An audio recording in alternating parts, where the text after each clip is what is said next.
You're carrying too much, you know it. But you keep holding on. Why? This Zen story helped me understand why I couldn't feel peace, even when I was trying so hard to find it. Have you ever felt like you're full, but life keeps pouring more into you? More emotions, more pressure, more pain. It's like no matter how much you try to hold, there's always more coming. Always another expectation, another responsibility, another wound to carry.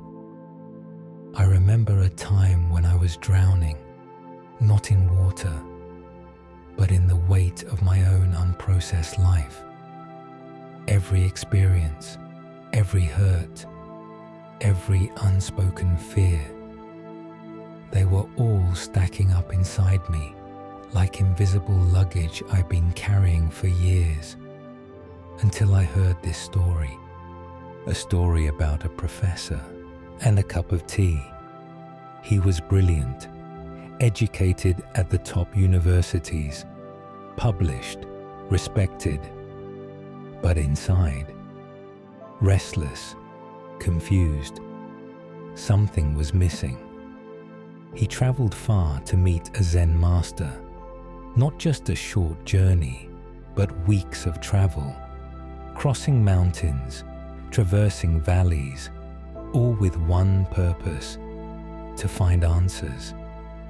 He had questions, so many questions, about enlightenment, about peace, about how to make sense of his life, the kind of questions that keep you awake at 3 a.m., the kind that make you wonder if you're truly living or just existing. The master welcomed him. No grand entrance, no ceremony, just simple, quiet presence. He listened politely, really listened, not just to the professor's words, but to the space between those words, to the unspoken tensions, the hidden struggles.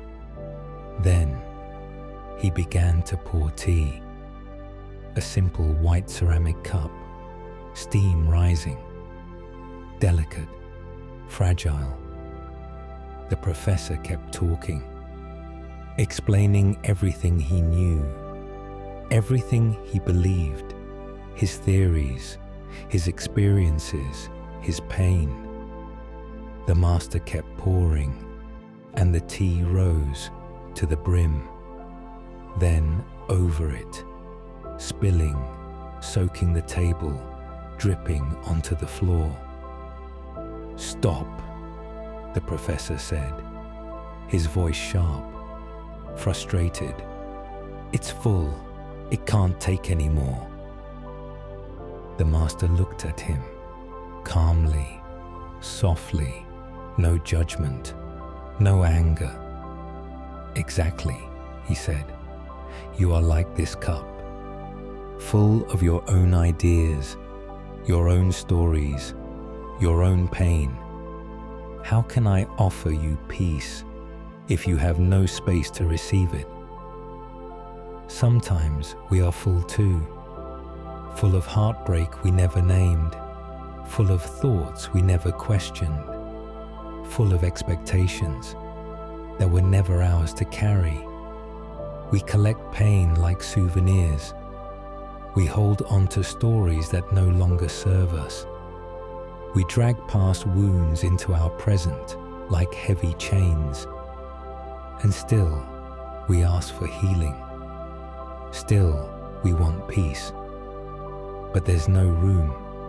We are still holding the last cup, still clinging to old pain, old beliefs, old versions of ourselves that no longer fit.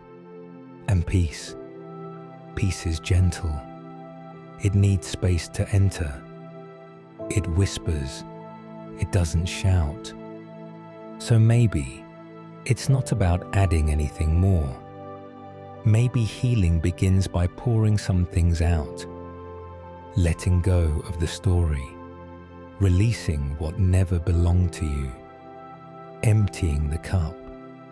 Imagine each drop of tea as a burden, an old story, a past hurt. Watch it spill, watch it flow away. Only then can something new be poured in. Breathe, let go, watch the tea spill. And when you're ready, hold out the cup again. Not full, not empty, just open, willing, waiting. Have you ever felt like you're full, but life keeps pouring more into you? Maybe it's time to pour a little out.